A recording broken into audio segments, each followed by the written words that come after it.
This is Unit 5, Part 1. We're moving on to respiratory physiology and, and anatomy. And we'll start with the anatomy of the system and then move on to the function or physiology of how the system works.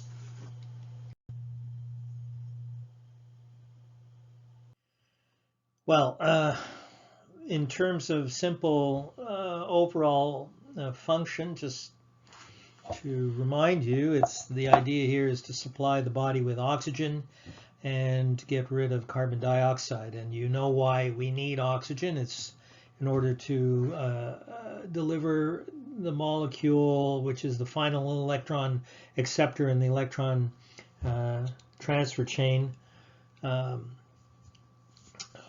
which is involved in generation of energy.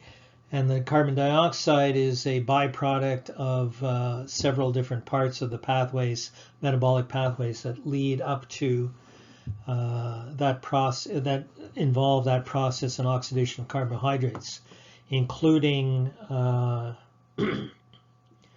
pyruvate oxidation of pyruvate, which has 3 carbons, to acetyl-CoA, which has 2.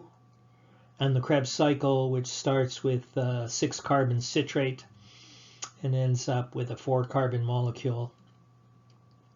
So in that way, carbon dioxide is released and has to be, and diffuses into the blood and has to be gotten rid of. There are 4 distinct respiratory processes that have to happen in the body.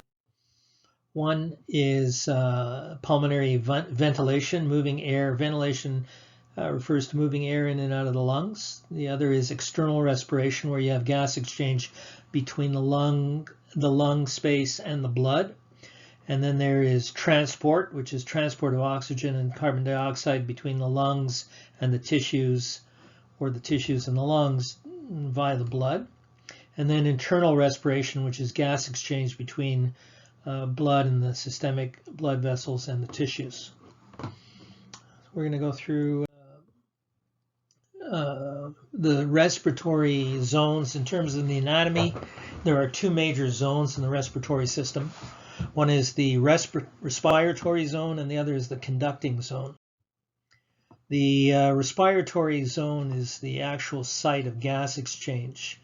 It involves structures including bronchioles, which are very small bronchi, the alveolar ducts and the alveoli themselves. These are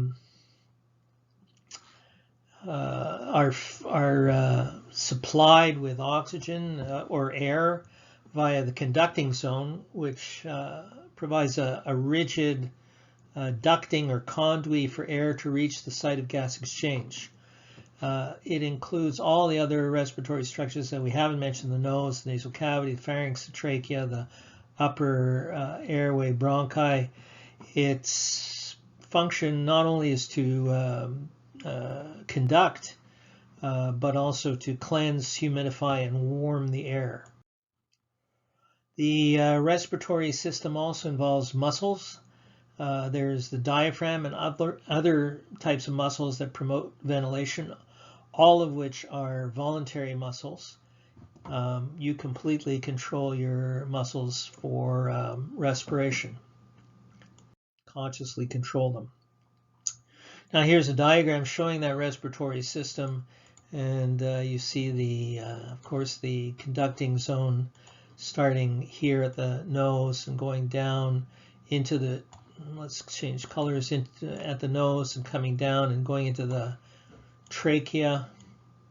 So it goes down and then splits into the bronchi, and then bronchi get smaller, they branch more and more, and finally the air is delivered into the respiratory zone inside the lung tissue on either side. Now the function of the nose is, it is an airway, but it also, and it's the only external visible part of the respiratory system. It's an airway that functions to moisten and warm the air that's entering. Large particles are filtered out. Dust particles are filtered out. It also serves as a resonating chamber for speech. It affects the quality of speech. It also houses the olfactory receptors. These are the sensory nerve receptors that are responsive to odor. This is what you smell with. The structure is it's comprised of or divided into two regions. There's the external nose that you're familiar with, and then the internal nasal cavity, which is a large space behind your internal nostrils. You have both external and internal nostrils. Here we see a diagram that shows that most of the nose, in fact, is made of cartilage covered with stratified squamous epithelium. The only area with bone is higher up in this area here, starting here. The rest is cartilage. The cavity is posterior and inside. The air enters into the nose via the nostrils, which are called external nares. The nose is also divided by a midline, the nasal septum, and then it opens into the nasal pharynx via the internal nostrils or internal nares. The roof of the nasal cavity, which is behind your internal nares, is made of bone, and the floor is made of the hard and soft palates. So what you have here, of course, in this area are the external nares, and then up here, which stops your finger when you stick it in your nose, stops it from entering further in, is the internal nares, not shown, but it's roughly positioned there. And then you have this large nasal cavity behind that, which leads into the nasopharynx, that leads down into the oropharynx area, and then the laryngopharynx. And you have a epiglottis, which of course closes whenever you swallow anything liquid or solid to protect. It closes over the opening of the trachea like that to prevent any food or liquid getting into your airway. Here's the trachea right in there. The floor of the, as I said earlier, the floor of the nasal cavity is made up of the hard palate and the soft palate. Extending from the wall, or lying on the wall on either on the left side and the right side of, and we only see the far side here, which is the person's left side, are these flaps of tissue called the concha. You have three: superior, middle, and inferior concha. They act to increase the amount of turbulence of the air in the chamber so that it doesn't have smooth walls and is more turbulent. So the air comes more into contact with that epithelium, mucosal epithelium, and is with that turbulent flow is more easily humidified and warmed up as it goes in. The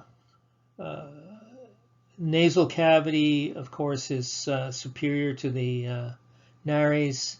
There are hairs in the nasal cavity that between the external nares and the internal nares, which help to filter coarse material, large particles of dust from the inspired air.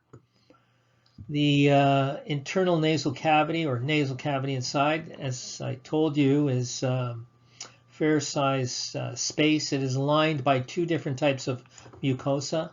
There is an olfactory mucosa, which contains the sensory nerve endings or smell receptors, olfactory receptors, and then most of it is the respiratory mucosa, a pseudostratified ciliated columnar epithelium that has goblet cells in it so it can secrete mucus.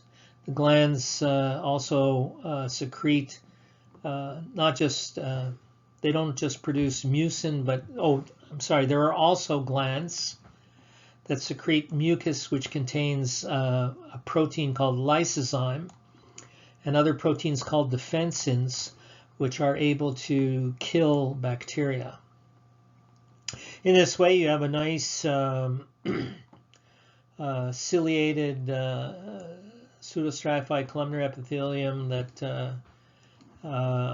is covered with mucus and can trap dust and also kill bacteria because it's full of lysozyme and defensins. And again, here's that diagram showing the upper respiratory tract. The upper respiratory tract actually is from the epiglottis upwards. Here. From the epiglottis up. And the lower respiratory tract, that's the upper, and the lower respiratory tract is here from the epiglottis down further into the respiratory tract. So that's the lower, and here is the upper.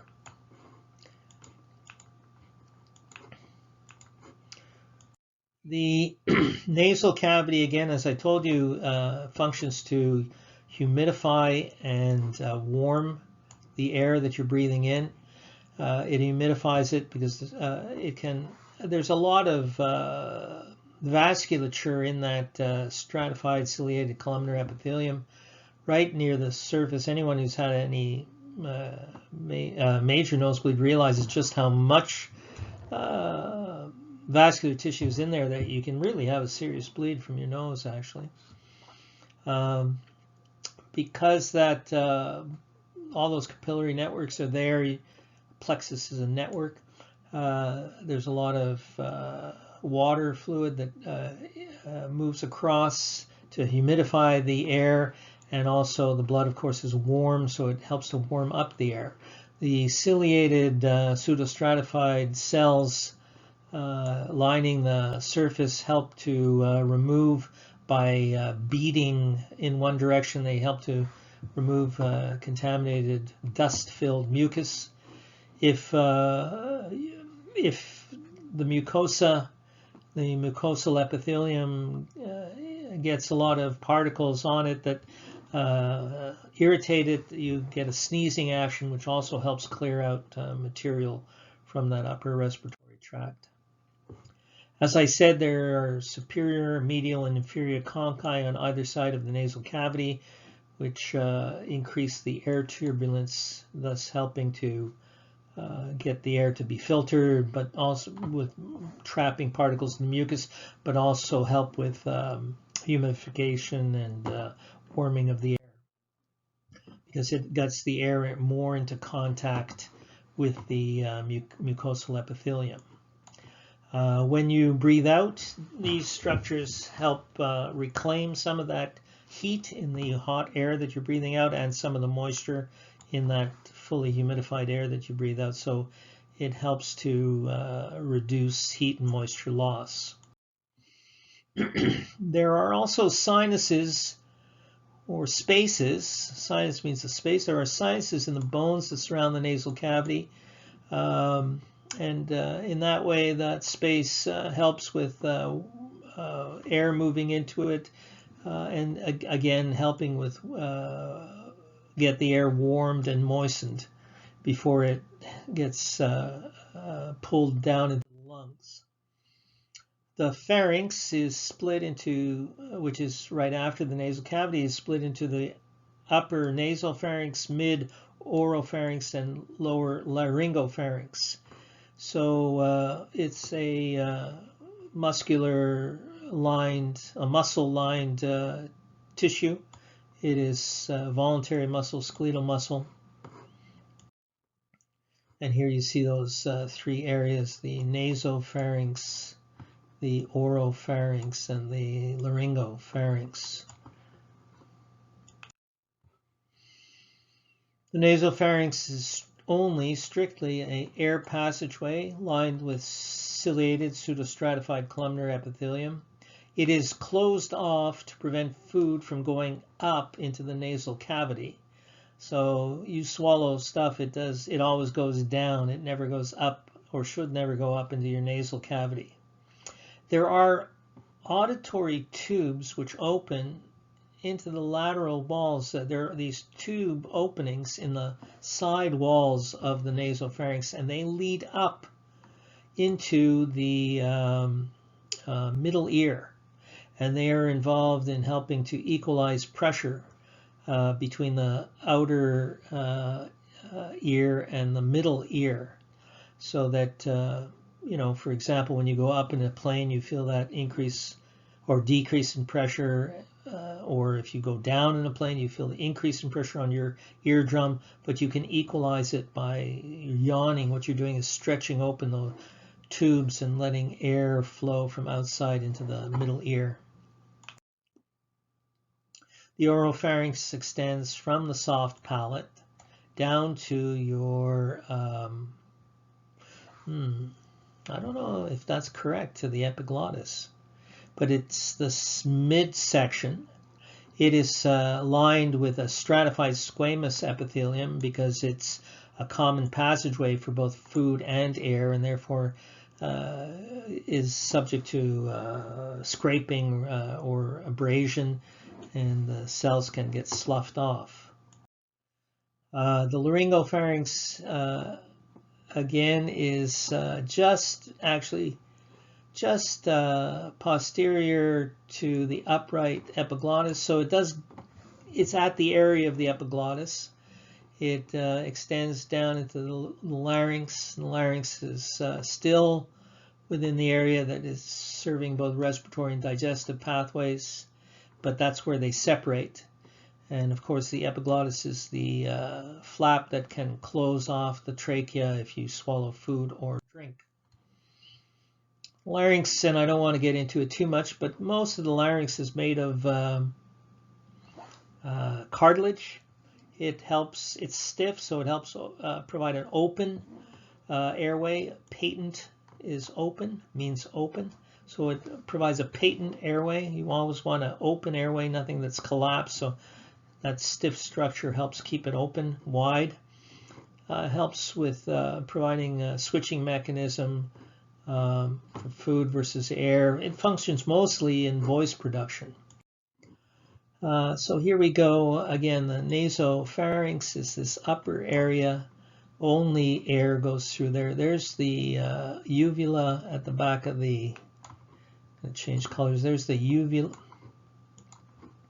There's the uvula at the back of the soft palate, posterior end of the soft palate. The oropharynx is here in this area and goes down to where the upright epiglottis starts. Laryngopharynx is posterior to that upright epiglottis. When the epiglottis closes because you swallow, it closes off the opening of the trachea. Here's the larynx, quite a complicated structure. As I said, mostly cartilage, mostly hyaline cartilage, although there is elastic cartilage in the epiglottis. The vocal cords or vocal ligaments, they are actually ligaments called vocal cords. They're positioned with a space in between them, and they'll vibrate to help produce sound as you speak, as the air rushes up past them from the lungs. You speak by releasing air from your lungs up, and you open and close the glottis. The loudness depends upon the force, how much force you put into air rushing over or through past those vocal cords, and the structure of the pharynx as a whole helps to change the quality of the sound, but you also help shape it with the all of these structures: the pharynx, the tongue, the soft palate, the lips, all help shape sound. So they're all important in the quality of sound coming from your voice. And here you see, again, without getting into any particular structures other than the vocal cords, you see the space between the vocal cords varies with speech. The valve-like function of the larynx is important. It will close during coughing and sneezing and the Valsalva maneuver. A Valsalva maneuver involves temporarily holding air in the lower respiratory tract, keeping the epiglottis closed, and trying to exhale against a closed airway. So what that does, partly by increasing intra-abdominal pressure with the abdominal muscles pushing up on the diaphragm, so that increases pressure in the thoracic cavity, and you're pushing against a closed airway. And that's used sometimes to help empty the rectum. Basically, it's like holding your breath and trying to breathe out. You can build up quite a bit of pressure in your chest cavity. Okay, so we're down to the trachea now. We're past the glottis or epiglottis. The trachea, and when you look at histology, typically they do a cross section through the neck, and you'll see on the slide these two ring-like structures, one being the trachea, a cross section through the trachea, and the other one, the esophagus, which is also present in that area through the neck. So here we see the cross section through the trachea. The trachea, of course, is lined by a pseudostratified ciliated columnar epithelium. All of those terms are important. If I showed a photomicrograph of the much higher power than this drawing, obviously if I showed a photomicrograph of this mucosal epithelium here, then I would expect to get these 4 words in the answer. A pseudostratified ciliated columnar epithelium. Okay. There are glands secreting mucus. The submucosa is under this. The top layer is the closest to the space of the trachea is the mucosa, and then underneath that is the submucosa. And in discrete rings, in discrete rings all the way down the trachea, as you saw in the rat, are these C-shaped rings made up of cartilage. So you have hyaline cartilage C-shaped rings all the way down the trachea, and what they do is they keep the airway open all the time. Okay. So the trachea, is of course the beginning of or part of the conducting zone. The last cartilage marks the end of the trachea, and the beginning of the first branching into right and left bronchi. These are the primary bronchi. Okay, so you have a trachea, and then the first split there they split into the primary bronchi. And the air reaching the bronchi now is being warmed and cleaned of most impurities, hopefully, except for the smallest dust particles, well humidified with water vapor, and then you get further splitting as you go down. In fact, it splits on and on through that conducting zone. There are 23 branchings or splits in the conducting zone, until you get to a point where the passageways are less than 1 millimeter in diameter, at which point they are no longer bronchi but called bronchioles. And the very last bronchioles, which are only involved in conduction, not in actual respiration or air exchange, gas exchange, the last ones of the conducting zone are called the terminal bronchioles, which are too small to be seen certainly in this drawing. So, the walls of the bronchi are very similar to those of the trachea, except for the cartilage. There is some cartilage, but as you go down in smaller airways, there's less cartilage, and the epithelium will change, and the amount of smooth muscle tissue around those tube-like airways will start to increase. So the tubes get smaller and smaller, and the structure changes as you go down through the conducting zone. Eventually, you get into the bronchioles, less than 1 millimeter in diameter. They have a cuboidal epithelium. That's not so important. They have a complete circular layer of muscle all the way around. So if you look around, you would see a continuous layer of smooth muscle around it. And remember, muscle, the job of muscle, the function is to contract and relax. So if it's contracted, the space for the airway, the conducting space will get narrower. It'll be more difficult for air to get in. And if they relax or dilate, then it'll get larger. And like that, that's dilation.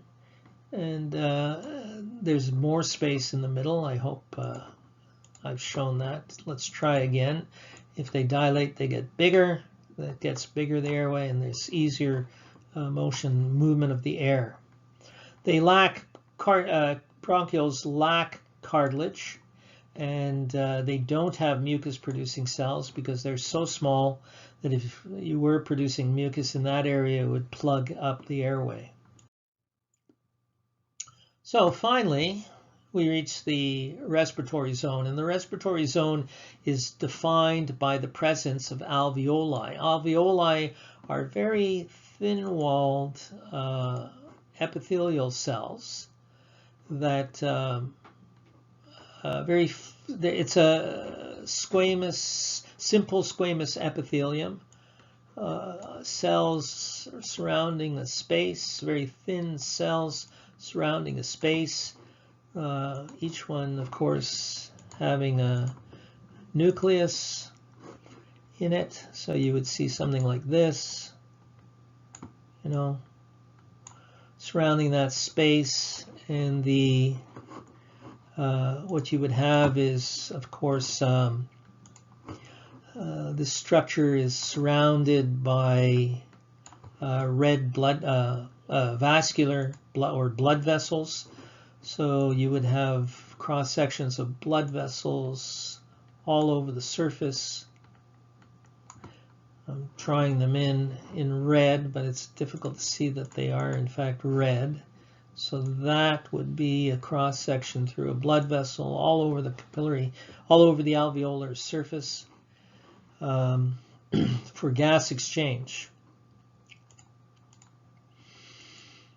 The terminal bronchioles deliver air into the respiratory bronchioles, and the respiratory bronchioles have a few alveoli hanging off of them, but they also lead to, they split into alveolar ducts, and there are lots and lots of alveolar sacs at the end of the alveolar ducts. In fact, there are roughly approximation of 300 millialveoli in the lungs, and they make up most of the actual lung volume. They provide a tremendous, huge surface area for movement of gas across, oxygen in and CO2 out. So they provide a very large surface area for gas exchange. The more surface area, the easier it is for gas to exchange. And here you see a drawing showing terminal bronchiole. You know it's a terminal bronchiole because it's the last one before there are any alveoli. So here up to that point, all of that are terminal bronchioles. But as soon as you start seeing alveoli, then you know you're into the respiratory bronchiole area here. And these are ducts that end with lots and lots of alveoli. So there's many, many, many alveoli. These are described as grape-like, hollow grape-like structures, which are the surface area for gas exchange with blood. And they're all interconnected with these pores. And here you see a photomicrograph of that structure, which you've seen something similar before, where you have these lots of airspace and cells surround thin, simple squamous, simple meaning one layer thick squamous epithelium. This here is a respiratory bronchiole. Up here it's cut in cross section, and then it turns and goes off in two directions, and these are longitudinal sections coming from that upper cross-sectioned respiratory bronchiole. This maybe is at the very top could be a terminal bronchiole branching out into two respiratory bronchioles. Okay. When you look at the actual respiratory membrane, the barrier between the outside air and the blood, across which you have to get the air or oxygen diffusing in and CO2 diffusing out. This forms the actual air-blood barrier. The alveolar walls and the capillary walls make up that barrier between air and blood. Their basement membranes or basal laminas are fused together. The wall of if this is a epithelial cell on the wall of a alveolus, and here's another one drawn here, and here's another one, and they form a circle, and the nuclei are, say, here and here and here. Well, the walls are made up of two types of cells. There are type 1 epithelial cells, and not as many, but certainly another type called type 2. So type 1 and type 2 epithelial cells in the alveolar wall. The type 1 epithelial cells are a simple single layer.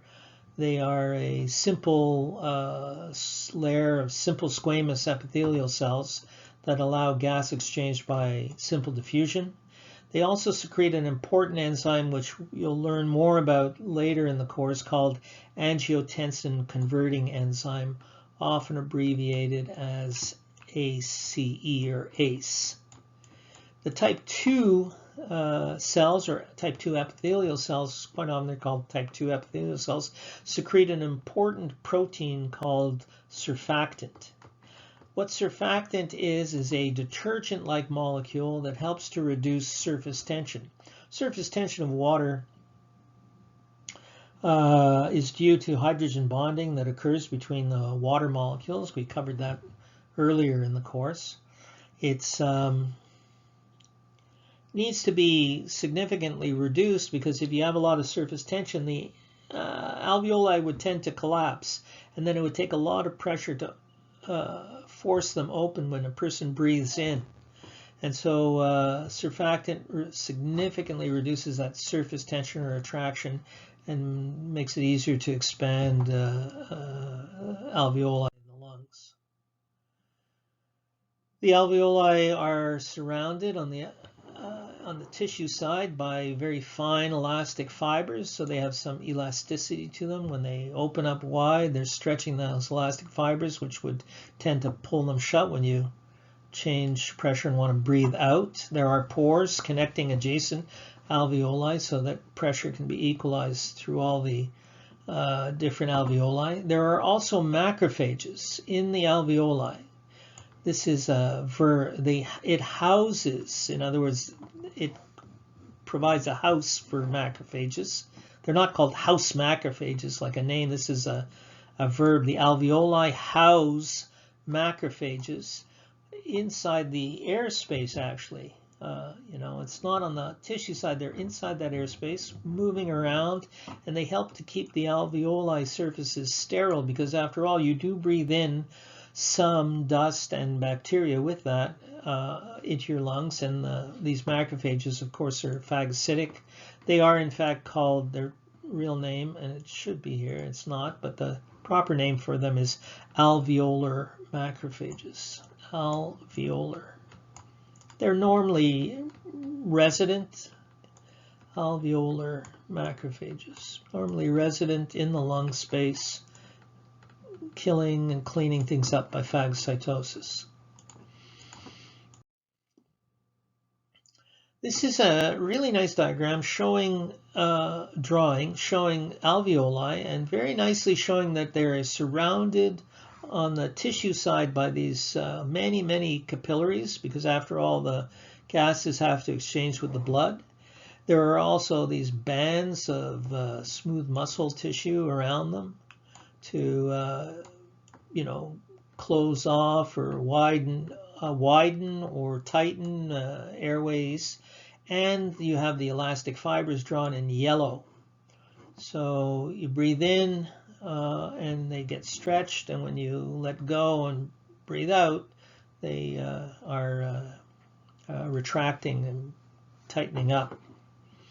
That's a nice diagram to give you a clear idea, I hope, of what the surface of each of the alveoli are like. This is the internal space, and you see in pink here these lots and lots of type 1 alveolar cells. These are type 1 epithelial cells, squamous epithelial cells forming the wall. There are also a few surfactant secreting type 2 cells. There's one, there's one, there's one. And on top of all that, you also have the alveolar macrophages, which are in the space, moving around freely, phagocytosing things.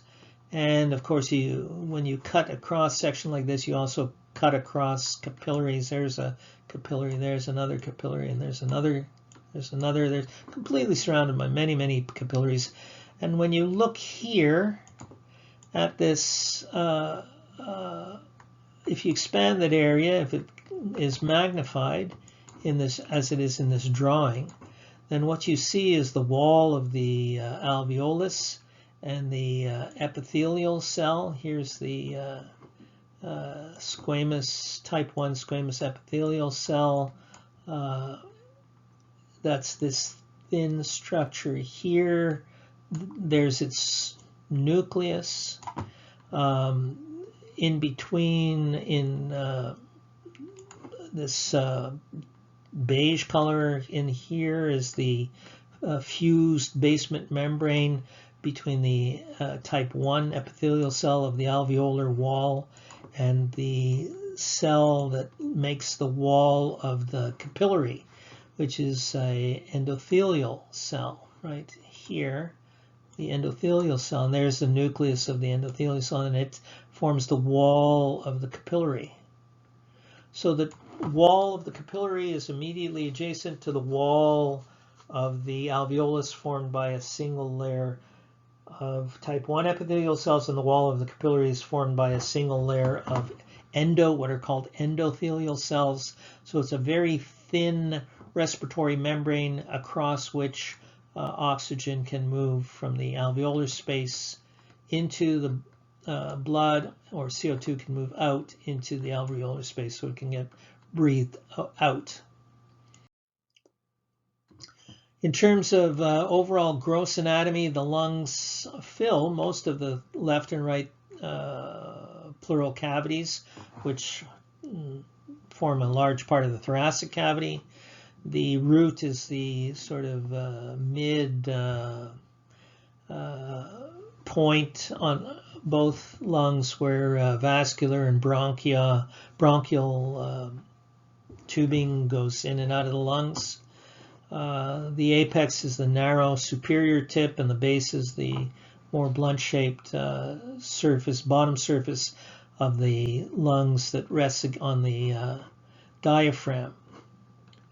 So here you see, again, this is the right lung here and the left lung here, and you see the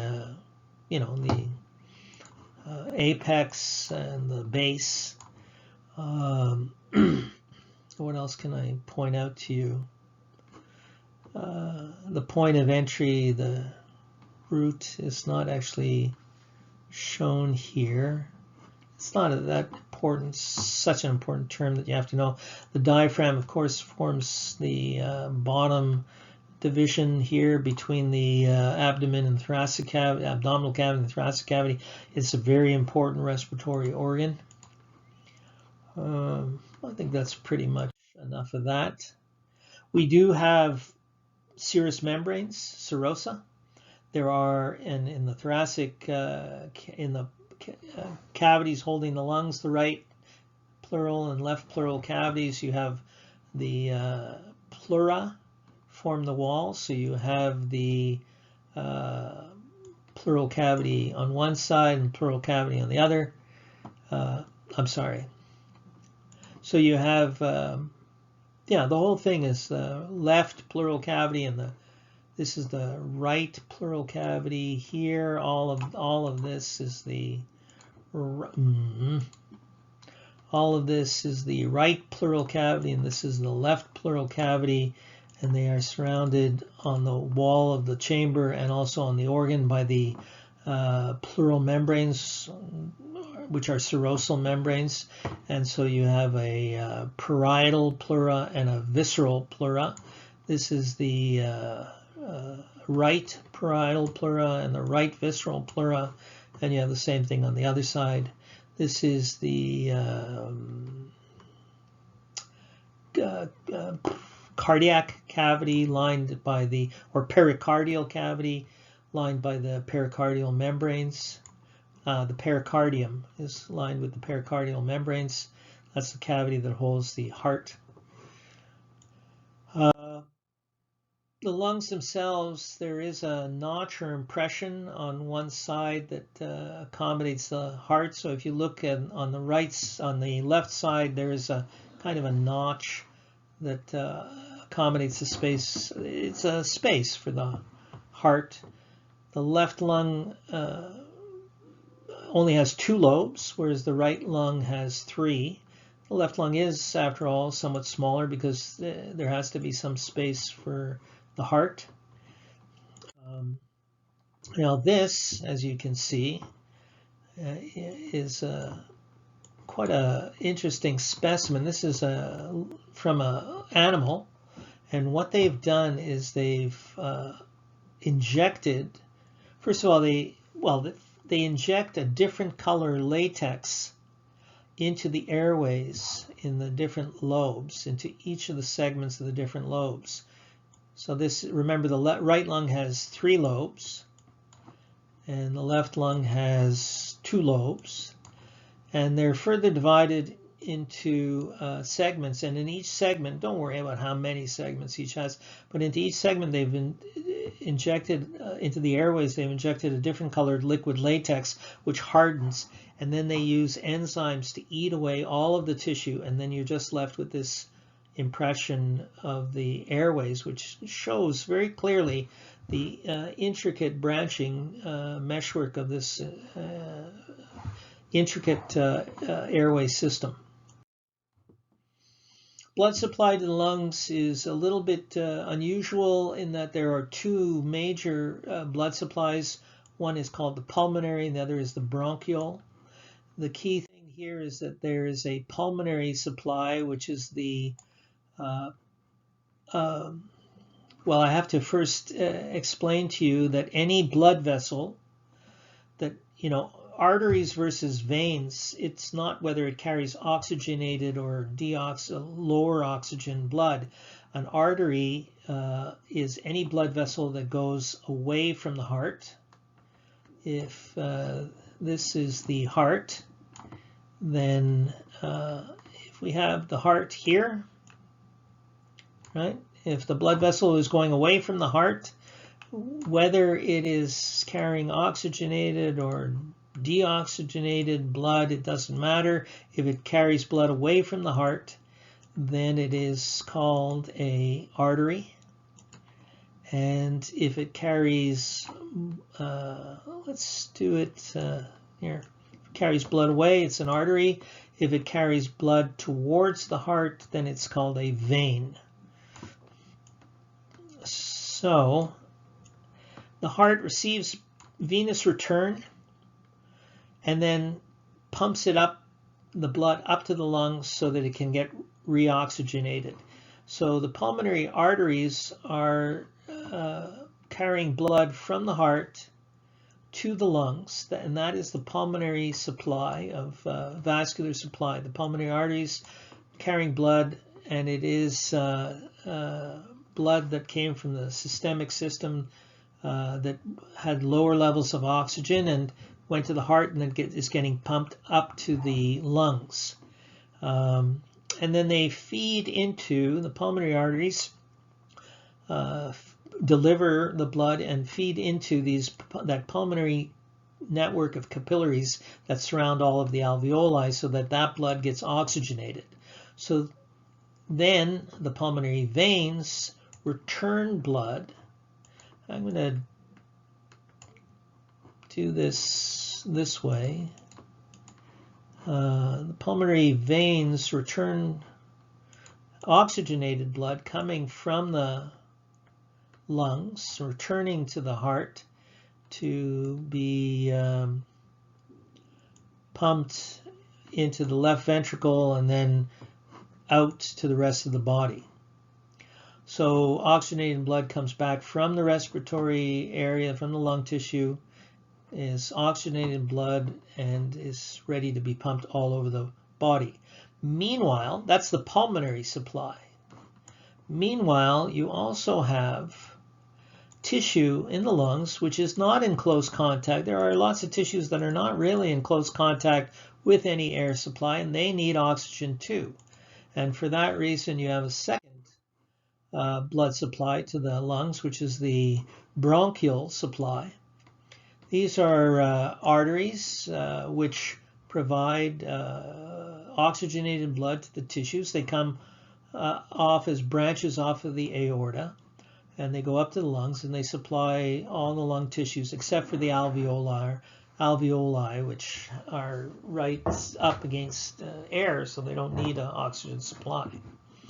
Bronchial veins returning that blood back to the heart don't go all the way back to the heart. They just connect, or the word for connection of blood vessels is anastomose. So they anastomose, that's a verb. They anastomose with pulmonary veins. The pulmonary veins carry that blood back to the heart. So the pulmonary veins, in fact, are carrying blood from two sources. They're carrying blood that was just oxygenated up in the lungs back to the heart, and they're also carrying a small amount of blood from the bronchial supply, which was actually depleted somewhat of oxygen, and that also mixes together and goes back to the heart. But it's a small percentage compared to what's in the pulmonary vascular supply. Okay, we've already spoken and covered before the membranes within the different cavities and the fact that they're called serosal membranes or serosa. And these are double-layered membranes, and in the thoracic cavity, the right and the left thoracic cavities, in the pleural cavity, the right and the left pleural cavity, which are in the thoracic cavity, on the wall of the cavity, the membrane is called the parietal pleura, or the parietal pleural membrane. That's in each of the two cavities, the right and the left. And the membrane that covers the organ, the lung, is called the visceral or pulmonary pleura, or the visceral or pulmonary pleural membrane, and that covers the surface of the lung. And in between, of course, you have the serosal fluid. So that's the end of Unit 5, Part 1, covering the anatomy of the respiratory system. And after this, we'll move on to the physiology or function and how it's of the system and how it gets regulated.